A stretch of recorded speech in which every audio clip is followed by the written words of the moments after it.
Gikumpirma sa bagong labaw sa Permit Division sa General Santos City nga nagapadayon ng ilang pagdawat sa mga aplikasyon alang sa renewal sa business permits. Gani as of January 15, 2024, niabot na sa 4,600 ang nakarenew. Samtang niabot sa 301 million pesos ang business taxes nga nakolekta sa syudad. Mas taas kaysa miaging tuig sa mga pizza nga nalang sa 289 million pesos. As of January 12, 2024, ang atong na-issue nga permit na kay mukabat na og 3,630.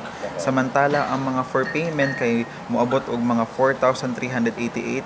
Sa panalitan kung makolektahan to tanang for payment, ang total nato nga ma-issuehan og permit from January 2 up to January 12 kay 8,041. Samtang pipila ka establishmento ang nihangyo nga makarenew gihapon sa ilang business permit bisan ko nagarepair pa sa ilang damyo sa linog. Human sila napatawag sa taga-Office of Building Official kun ubo. Kanang na mga business establishments ba nga naapektuhan kay napasirado.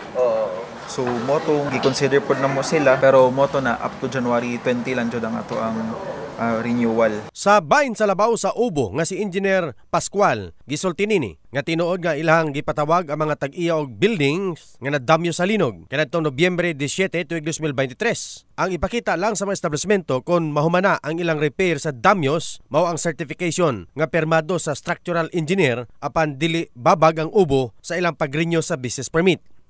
So actually, right after atong mga initial follow-up ni sa mga building owners, ipang meeting jud katong makover. Samtang sa bahin sa kanila baw sa BPLO nga karon Executive Assistant 3 nga si Zamora sumala nini nga dunay pamaagi nga makarenew ang naapektuhan sa linog. Actually, nakausap natin yon. Sabi ko sa kanila, i-renew nyo lang para hindi kayo magkaroon ng surcharges and penalties. Pagka hindi natin yun sila pinayagan, hindi na nga naka-operate, may surcharges and penalties pa. In the heart of changing lives, kini si Brigada Verjason para sa Brigada News Jansan, Brigada News.